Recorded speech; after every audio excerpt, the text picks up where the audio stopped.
2 dead, 45 wounded in anti-government protests in Thailand. 2 people have been killed and 45 others were wounded when clashes broke out during anti-government protests in Thailand's capital, an official said. Pornthip Singh, from the city's Erewhon Emergency Center, gave CNN the updated toll, which was double the number reported on Saturday, when the violence occurred.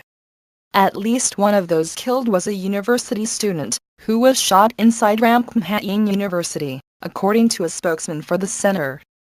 The incident occurred on the same day that 2,000 members of the armed forces were called in to protect government buildings after demonstrators stormed a number of them, according to Lieutenant General Pardon Patanathabit. Saturday's violence came after weeks of heightened tensions. On Friday, hundreds of protesters stormed army headquarters in Bangkok to demand help overthrowing the government led by Prime Minister Yingluck Shinawatra.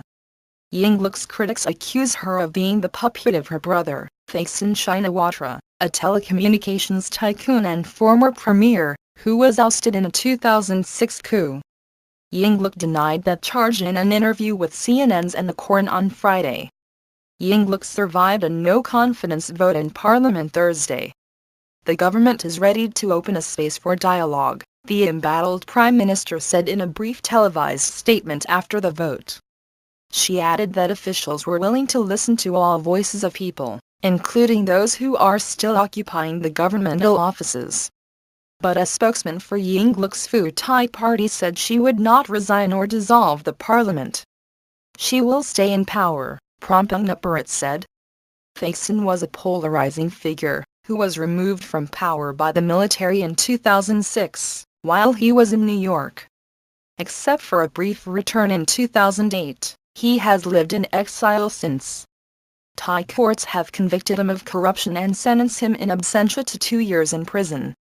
Courts have also frozen billions of dollars of his assets, but he is believed to still have a great deal of money held elsewhere.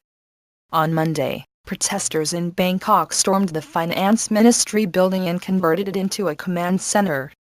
The protest started as a response to a government-backed amnesty bill that could have extended a pardon to Thaksin Shinawatra and opened the door for his return to Thailand.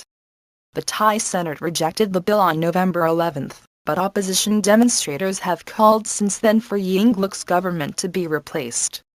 At various points during the past few days, demonstrators have surrounded the Foreign Ministry, the Agriculture Ministry and the Interior Ministry. Yingluck had said authorities will absolutely not use violence to disperse the demonstrators. But the situation is delicate after Thai police issued an arrest warrant against protest leader Sathep Thaugsuban. On Thursday, protesters pulled down electricity wires to the National Police headquarters. The protests evoked the 2010 clashes in Bangkok between security forces and Thaksin supporters who demanded his return. Some 90 people, many of them civilians, were killed.